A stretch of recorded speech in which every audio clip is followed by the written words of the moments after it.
இப்போ வியர் பண்ணியிருக்கிறது வந்து பார்த்தீங்கன்னா ஃப்ரண்ட் ஓப்பன் ஸ்டைல் மேக்ஸி தான். இது வந்து நம்ம கேதரிங் ஃபிளிட்ஸ் கொடுத்து மேக் பண்ணியிருக்கோம். கேதரிங் ஃபிளிட்ஸ் அப்படின்றப்போ உங்களுக்கு வந்து ரொம்ப ஈஸியாக இருக்கும். எந்த கால்குலேஷன் எதுவுமே இருக்காது.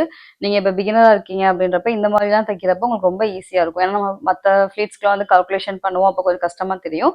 இந்த ஃபிளிட்ஸில் வந்து எந்த கால்குலேஷன் எதுவுமே இருக்காது, சிம்பிளாக இருக்கும். அதே மாதிரி இப்போ நீங்கள் ஃபீடிங் மேக்ஸ்லாம் தைக்கிறீங்க அப்படின்றப்ப நம்ம ஜிப் கொடுப்போம். அப்போ ஜிப் கொடுக்குறப்போ ஒரு மாதிரி பார்க்க நல்லா இருக்காது. இப்போ இந்த மாதிரி மேக்ஸில் வந்து பார்த்தீங்க அப்படின்னா நமக்கு வந்து பட்டன் கொடுத்துருக்கனால அது பார்க்குறப்ப நீட்டா இருக்கும். ட்ரெண்டிங்காவும் இருக்கும், நீட்டா இருக்கும். இதுல வந்து எப்படி பட்டன் ஹோல் வந்துட்டு மிஷின்ல இல்லாம கையிலேயே எப்படி பண்றது, அ அ அந்த ஹோல்லாம் வந்து நம்ம கையிலேயே எப்படி ஸ்டிச் பண்றது அப்படின்னு நம்ம பார்ப்போம். இது வந்து ஒரு நைட்டி ஃபேப்ரிக். நைட்டி ஃபேப்ரிக் அப்படின்றப்ப வித்து கம்மியா இருக்கும். அந்த வித்து கம்மியான ஃபேப்ரிக்ல எப்படி நம்ம வந்து இந்த மாதிரி கேதரிங் ஃபிளிட்ஸ் கொடுத்து நம்ம பண்றது.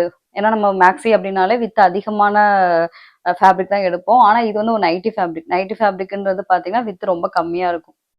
அந்த கம்மியான அளவு ஃபேப்ரிக்ல எப்படி நம்ம ஒரு கேதரிங் ஃபிளிட்ஸ் கொடுத்து மேக்ஸி பண்றது அப்படின்னு இந்த இதில் பார்த்துருக்கோம். இதோட ஃபுல் வீடியோ வந்து கட்டிங் அண்ட் ஸ்டிச்சிங் எல்லாமே வந்து மேப்ல இருக்கு. நீங்க பாருங்க. சப்போஸ் உங்களுக்கு ஏதாவது டவுட் இருக்கு அப்படின்னாலுமே எனக்கு வந்து வாட்ஸ்அப் பண்ணுங்க, கால் பண்ணுங்க. நான் உங்க டவுட் கிளியர் பண்றேன்.